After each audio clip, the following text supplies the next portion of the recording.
नमस्कार मेरे प्यारे बच्चों, आप सभी का स्वागत है आपके बेहतरीन से YouTube channel Thakur sir academy पे। मैं हाजिर आप सबों के सामने में एक नए शुरुआत और नए आरंभ, नए आगाज के साथ। क्या है नया शुभारंभ, क्या नया आगाज, उसके बारे में डिस्कस करेंगे। सबसे पहले बता दूं कि ये वीडियो जो है आपके बीएससी और बीए सेमेस्टर 1 वाले बच्चों के लिए हैं। एग्जामिनेशन बूस्टर सीरीज लेके आए हैं। एग्जाम बूस्टर का मतलब बीएससी सेमेस्टर 1 के बच्चों का एग्जामिनेशन बहुत नियर अबाउट है और उनको प्रिपरेशन करने में दिक्कत हो रही है, तो हम आपके लिए लेके आए हैं exam booster series. Exam booster series के अंदर में हम लोग आज डे 1 देखने वाले, मतलब पहला दिन हम लोग आज चर्चा करेंगे। इसके अंदर में सेमेस्टर 1 में जितना भी यूनिट्स पढ़ना है, आप सभी को पता होगा कि सेमेस्टर 1 के अंदर में टोटल 5 यूनिट पढ़ना है। मेजर वाले को, माइनर वाले को 4 यूनिट पढ़ना है। आइए बताते चलूँ कि आपको ये जो वीडियो है ये मेजर माइनर दोनों के लिए कॉमन है। मतलब इस वीडियो को मेजर वाले भी एंजॉय कर सकते हैं, मेजर वाले भी देख सकते हैं और माइनर वाले भी देख सकते हैं, दोनों के सिलेबस में कॉमन है। तो हमने इसमें क्या रखा है, हमने इसमें करा क्या है कि इसके अंदर में हम लोग आज डिस्कस करेंगे मैट्रिसेस को। तो हमने टॉपिक का, यूनिट का भी नाम लिख दिया है कि यूनिट कौन सा है, और आपको ये जो टॉपिक उस यूनिट के अंदर में जो पढ़ना है वो भी हमने मेंशन किया है। Exam booster day 1, day 2, day 3, इस तरह से सीरीज ये चलते रहेगा। इसके अंदर में हम क्या डिस्कस करेंगे सर? इसके अंदर में हम लोग subjective question and objective question दोनों सीरीज डिस्कस करेंगे। सब्जेक्टिव क्वेश्चन का फिलहाल आरंभ कर रहे हैं, ऑब्जेक्टिव क्वेश्चन इसके बाद आएगा। सब्जेक्टिव क्वेश्चन में कैसे क्वेश्चंस होंगे सर? तो सब्जेक्टिव क्वेश्चंस, इसमें दो तरह के क्वेश्चंस हमने कलेक्ट करके रखा है, PYQ and some important VVI questions. मतलब क्या कि अभी जो हम लोग आज से पढ़ना शुरू करेंगे इस सीरीज के अंदर में, तो इस सीरीज के अंदर में हम लोग जितने भी क्वेश्चन डिस्कस करेंगे उसमें PYQ भी इन्वॉल्व होंगे और उसके बाद VVI क्वेश्चंस भी इन्वॉल्व होंगे, यानी इंपॉर्टेंट क्वेश्चन एंड PYQ का कॉम्बो है ये। तो बिना विलंब किए, बिना समय बर्बाद किए सबसे पहले क्वेश्चन की ओर चलते हैं। सब्जेक्टिव क्वेश्चन की शुरुआत, मतलब सब्जेक्टिव क्वेश्चन का हम लोग आरंभ करें, जिसमें पहला क्वेश्चन आपके पास है, find the rank of this matrix. इस मैट्रिक्स का आपको रैंक निकालना है। तो आपने रैंक निकालने का तरकीब सीखा होगा, नहीं तो मैं यहाँ पर बता दूँ आपको कि ये जो मैट्रिक्स दिया हुआ है इसका नाम रखना है ए। ये मैट्रिक्स अपने पास में दिया हुआ है सर 1 2 3 0 0 0 1 2 3, सॉरी 1 2 1 है। सबसे पहला काम होता है कि डिटर्मिनेंट निकालना। अगर ये स्क्वायर मैट्रिक्स है तो डिटर्मिनेंट सीधा निकाल लो, ठीक है। 3/3 का होगा तो बड़ा सिंपल है, डिटर्मिनेंट से काम चल जाएगा। 3/3 से ज़्यादा होगा, मतलब 3/4 का, 4/3 का, तो उसका माइनर निकाल के तब निकलता है। अगर 4/4 का हो जाए तो उस केस में हम लोग डिटर्मिनेंट के कंसेप्ट से बेहतर होता है कि नॉर्मल फॉर्म में या फिर एक्लन फॉर्म का इस्तेमाल करके बनाते हैं। आपको थ्योरी समझने में कहीं भी दिक्कत हो रही हो तो आप एक बार प्लेलिस्ट जाके चेकआउट कर लीजिएगा। प्लेलिस्ट के अंदर में हमने बहुत ज़बरदस्त कंसेप्ट दिया है, एकदम फुल डिटेल एक्सप्लेनेशन के साथ। यहाँ पर डिटर्मिनेंट निकालोगे, डिटर्मिनेंट ऑफ ए हो जाएगा 1 2 3 0 0 0 1 2 1 है। अब देखो इसमें क्या है, C2 का सारा एलिमेंट 0 है, C2 का सारा एलिमेंट 0 है, इसका मतलब डिटर्मिनेंट का वैल्यू 0 हो जाएगा। अगर 3 ऑर्डर वाले मैट्रिक्स का डिटर्मिनेंट 0 हो रहा है, इसका मतलब इसका रैंक जो है, रैंक ऑफ ए, वो 3 नहीं होगा, 3 से कम होगा। रो लिखा हुआ, रो ए का मतलब होता है सर रैंक ऑफ ए, ठीक, 3 से कम होगा। अब 3 से कम होगा तो भैया 2 होगा। तो हम लोग यहाँ से माइनर स्टार्ट करते हैं निकालना, माइनर निकालना शुरुआत करते हैं sir. Minor of order 2, minor of matrix of order 2, 2 order का माइनर निकालना है। इसका मतलब ये है कि इस मैट्रिक्स से हम लोग कोई भी एक रो एक कॉलम को हटा देंगे तो हमें 2/2 का मिल जाए।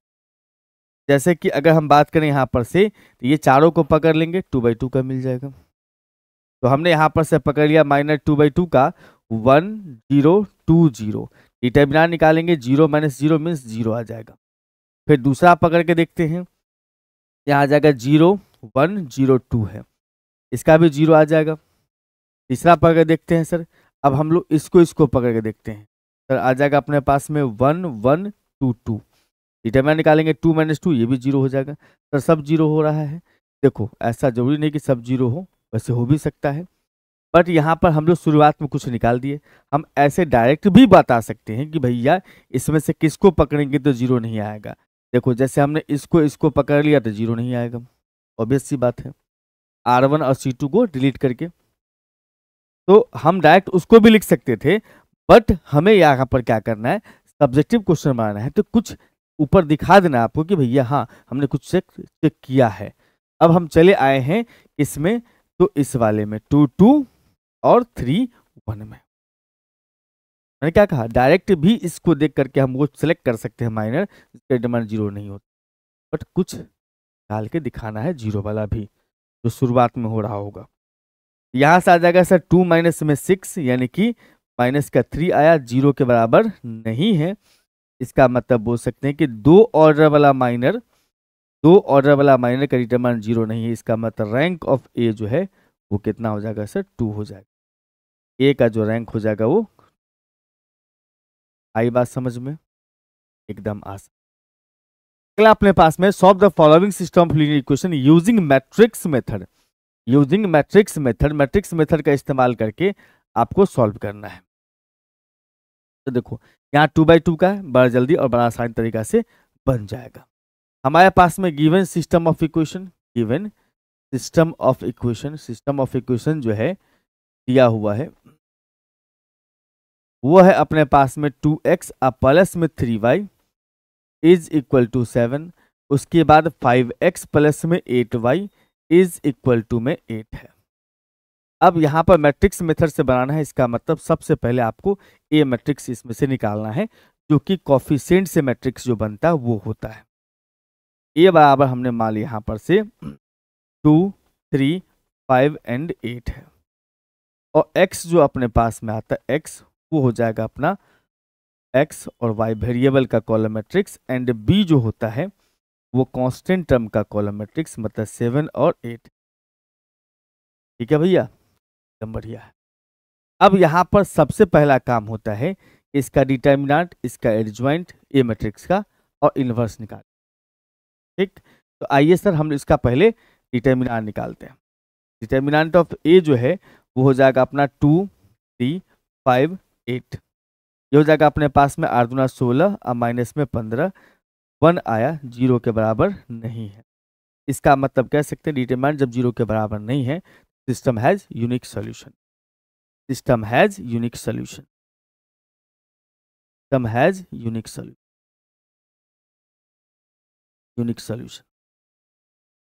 अब इसमें जो है हमें सॉल्व करना है। क्या सॉल्व करना है सर, इसको सॉल्व करना है। इसके लिए आपको निकालना पड़ेगा एडजॉइंट ऑफ ए। तो देखो हम जानते हैं कि अगर 2/2 का है तो एडजॉइंट हम डायरेक्ट भी लिख सकते हैं, बिना टेंशन लिए हुए डायरेक्ट लिख सकते हैं। टेंशन लिए हुए मतलब डायगोनल का इंटरचेंज, अब नॉन डायगोनल का साइन चेंज, इस पर भी खेल सकते हैं, बट है सब्जेक्टिव, तो आपको पूरा बजाबते निकालना चाहिए मेरे ख्याल से। तो यहाँ पर जो है आपको हेडिंग बना देना है सर कि हम मैं कोफैक्टर्स निकालूंगा। पहले कोफैक्टर्स जो होता है, R1 का कोफैक्टर क्या होगा सर, एलिमेंट का नाम होता है छोटा ए से, कोफैक्टर होता है बड़ा ए से। ये R1 का कोफैक्टर है, फिर R2 का कोफैक्टर 2 1 और 2 2। अब देखो यहाँ पर से क्या है सर, अगर इस दोनों को ऐड करेंगे 2 आएगा तो प्लस में M11 चलता है, माइनस में चलेगा, दोनों को ऐड करने पर 3 आएगा, और आएगा तो माइनस, और इवन आता है तो प्लस। यहाँ आ जाओगे तो यहाँ पर भी माइनस M21, यहाँ प्लस चलेगा M2। अब बताओ मामला क्या है सर, अब वैल्यू कहाँ से आएगा सर, तो माइनर का मतलब होता है सर, इसको 2 का माइनर, 1 1 का मतलब 2 का माइनर, इसको छोड़ देना है, बचा 8, इसको लिख लो। अब 3 के लिए इसको छोड़ना है, बचा 5, 5 का डिटरमिनेंट 5 होता है तो 5 लिख लो, लेकिन ध्यान रखोगे यहाँ माइनस भी है तो माइनस के साथ लिखना है। अगर हम बात करेंगे 2 1 का, तो ये होगा 2 1, इसको छोड़ना है, 3 आएगा, 3 माइनस के साथ, और 8 का जो माइनर लोगे वो 2 हो जाएगा। तो हमने क्या किया, यहाँ पर से सारे कोफैक्टर्स निकाल लिए। अब सारे कोफैक्टर्स मिल गए तो एडजॉइंट आसानी से निकल जाएगा। Therefore एडजॉइंट ऑफ ए जो है वो बन जाएगा अपने पास मैट्रिक्स ऑफ कोफैक्टर्स का ट्रांसपोज, मीन्स 8 -5 -3 एंड 2, ये R1 था, ये R2 था। ठीक है, अब ट्रांसपोज कर लो। ट्रांसपोज का मतलब हो जाता है अपने पास में 8 -5 -3 एंड 2। हमने क्या कहा था आपको, डायरेक्ट भी निकाल सकते हो, डायगोनल को इंटरचेंज कर दो, इसका साइन चेंज कर दो, डायरेक्ट भी बन सकता है। ठीक, अब यहां पर से ए इनवर्स का फॉर्मूला लगाएंगे। ए इनवर्स बराबर 1/डिटरमिनेंट of A into adjoint of A. है, अब यहां पर से जो है क्या कर सकते हैं, करेंगे क्या, डिटरमिनेंट तो 1 आया था, यहां पर देख सकते हो। एडजॉइंट अपने पास में 8 -5 8 -3 एंड -5 2, बस यही रह जाएगा अपने पास में 8 -3 -5 एंड 2, लिख दिया। अब लिखने के बाद जो है आप सीधा चले आओगे इसके फार्मूला पे। हम लोग जानते हैं फार्मूला होता है x बराबर में, x बराबर मैट्रिक्स मेथड के हिसाब से x is equal to A inverse into B. x अपने पास रहेगा column matrix of x y, A अपने पास में है ए इनवर्स, वो है कितना सर, 8 -3 -5 2, 8 -3 -5 +2, और उसके बाद बी जो अपने पास में था वो कितना था, बी था अपने पास में 7 8। बस अब इसको मल्टीप्लाई करके लिखना है। 8 सत्ते लगाओगे 56, अब -24 24, यहाँ आ जाएगा 5 सत्ते 35 माइनस का प्लस का 16, यानी कुल मिला के अगर देखा जाए इसमें हम कह सकते हैं 2 3 32, और यहाँ पर देखोगे तो अपने पास आएगा 16 16 15 9, अच्छा 15 3, यहाँ से इसका मतलब आता है x का वैल्यू 32 -19 और y का वैल्यू आ जाएगा अपने पास ये आपका आंसर। ठीक है बंधु, बहुत बढ़िया। अब चलते हैं सर अगले क्वेश्चन की ओर। अगले क्वेश्चन में जाने से पहले आप सभी को बताते चले कि अगर आपको इस क्लास का पीडीएफ चाहिए, इस क्लास का पीडीएफ चाहिए, तो आप हमारे इस app Thakur sir academy app को डाउनलोड कर लीजिए प्ले स्टोर से। Thakur sir academy app play store से डाउनलोड कर लीजिए। इस ऐप पर आपको 11 12 बीएससी जेई यूईटी सभी के कोर्सेज अवेलेबल मिलेंगे। इस ऐप के ऊपर में लाइव एंड रिकॉर्ड दोनों फॉर्मेट में कोर्सेज अवेलेबल हैं। हर कोर्स के अंदर में डेमो क्लास अवेलेबल, आप चेकआउट कर सकते हैं, कभी भी अपने टीचर से चैट कर सकते हैं। जब आपको किसी कोर्स में इनरोल हो जाएंगे तो अपने मित्रों के साथ डाउट डिस्कस करने के लिए डाउट कॉर्नर भी है, और फ्री पीडीएफ जो भी बुक्स वगैरह आपको किसी भी बुक्स का पीडीएफ चाहिए तो वो आपको फ्री में मिल जाएगा इस ऐप के ऊपर में। और अगर आपको यूट्यूब पे पढ़ाई कर रहे हैं, जो क्लास कर रहे हैं उसका नोट्स बना रहे हैं, तो उसका भी पीडीएफ चाहिए होगा तो वो भी आपको इस ऐप पर फ्री ऑफ कॉस्ट में मिल जाएगा। एंड क्वेश्चन बैंक चाहिए होता है प्रीवियस ईयर क्वेश्चन, उसका भी पीडीएफ आपको फ्री ऑफ कॉस्ट। अगर किसी भी तरह की असुविधा हो रही हो तो आप इस हेल्पलाइन नंबर पर कॉल करके जानकारी ले सकते हैं। हेल्पलाइन नंबर है 9155545166। ठीक है भाई, चलते हैं सर अगले क्वेश्चन की। अगले क्वेश्चन में अपने पास में कहते हैं वेरीफाई करने के लिए कि ये मैट्रिक्स ऑर्थोगोनल है। ठीक है, ऑर्थोगोनल मैट्रिक्स वेरीफाई करने के लिए आपको सिंपल सा काम करना है कि मैट्रिक्स का नाम रखना है ए। ए अपने पास है 1/3 और 1 2 2 2 1 -2 -2 2 एंड -2। ऑर्थोगोनल के लिए आपको कंडीशन क्या चेक करना होता है कि ए ट्रांसपोज इनटू ए का प्रोडक्ट चेक करना है कि आइडेंटिटी मैट्रिक्स हो रहा है कि नहीं। अगर हो गया तो बात बन जाएगा।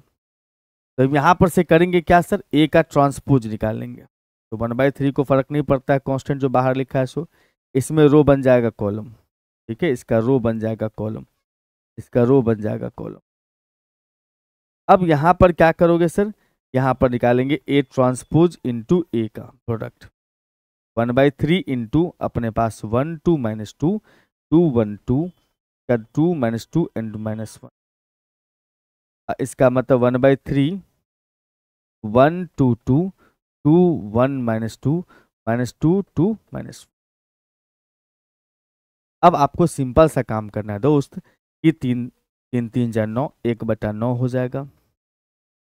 उसके बाद अगर हम बात करेंगे तो आ जाएगा 2 प्लस में 4 माइनस माइनस प्लस 4, यानी कि 1 प्लस में 4 प्लस 1 4। इसका मल्टीप्लाई करेंगे तो आ जाएगा अपने पास 2 2 प्लस 2 -4। इसका मल्टीप्लाई करेंगे इसके साथ तो आ जाएगा अपने पास 2 -4 प्लस 2। सिमिलरली अपन मल्टीप्लाई करते जाएंगे तो ये आ जाएगा अपना इसके साथ तो 2 के बाद 2 प्लस में 2 माइनस में 4, फिर उसका 4 प्लस में 1 माइनस में प्लस में 4, फिर इसका इसके साथ तो 4 -2 -2 4 -2 माइनस, उसका 2 फिर -4 प्लस में 2, उसका इसका इसके साथ तो 4 -2 और -2, इसके साथ 4 + 4 + 1। तो आप यहाँ पर से देख पाएंगे सर, क्या देख पाएंगे, 1/9 तो ठीक ही है, पहला एलिमेंट इसका 9 बाकी सब 0, दूसरा एलिमेंट 9 बाकी सब 0, इसका पहला दूसरा 0 बाकी तीसरा 9 है। इसका मतलब कह सकते हैं 9 से जब डिवाइड करेंगे इसको क्या जाएगा 1 0 0 0 1 0 0 0। इसका मतलब ये आइडेंटिटी मैट्रिक्स का मतलब कह सकते हो कि hence A is ortho, A is orthogonal, बस सिंपल ऑर्थोगोनल मैट्रिक्स। सिंपल काम है, ठीक है भाई। बढ़ते अगले क्वेश्चन की ओर। कहता है sir a non singular matrix, non singular matrix का मतलब होता है कि डिटरमिनेंट 0 नहीं हो। तो कहता है ए ट्रांसपोज का इनवर्स बराबर ए इनवर्स का ट्रांसपोज होगा, वेरीफाई करिए मतलब प्रूफ करिए। तो देखो आपने पढ़ा होगा किसी भी मैट्रिक्स का इनवर्स निकालते हैं उस मैट्रिक्स का डिटरमिनेंट से डिवाइड होगा उसके एडजॉइंट को, मतलब 1/डिटरमिनेंट ऑफ ए इनटू एडजॉइंट। अगर इसको वेरीफाई करना है यानी प्रूफ करना है, इसका मतलब ये तो प्रॉपर्टी होता है, वैसे प्रूफ करना है तो हम इसमें भी फार्मूला लगा 1/, में जिसका भी इनवर्स निकालो उसका डिटरमिनेंट इनटू उसी का एडजॉइंट। ठीक है, बढ़िया। अब आपको करना क्या है, यहाँ पर हम जो एडजॉइंट का प्रॉपर्टी जानते हैं, एडजॉइंट का प्रॉपर्टी क्या होता है वो सभी आप बगल में मेंशन कर दीजिएगा कि एडजॉइंट ऑफ ए ट्रांसपोज का प्रॉपर्टी होता है एडजॉइंट ऑफ ए का होल ट्रांसपोज हो जाएगा, सबसे पहली बात। दूसरी बात यहाँ पर ये भी है कि ए का डिटरमिनेंट और ए के ट्रांसपोज का डिटरमिनेंट सेम ही होता है, ठीक। हाँ, और ये भी याद रखना है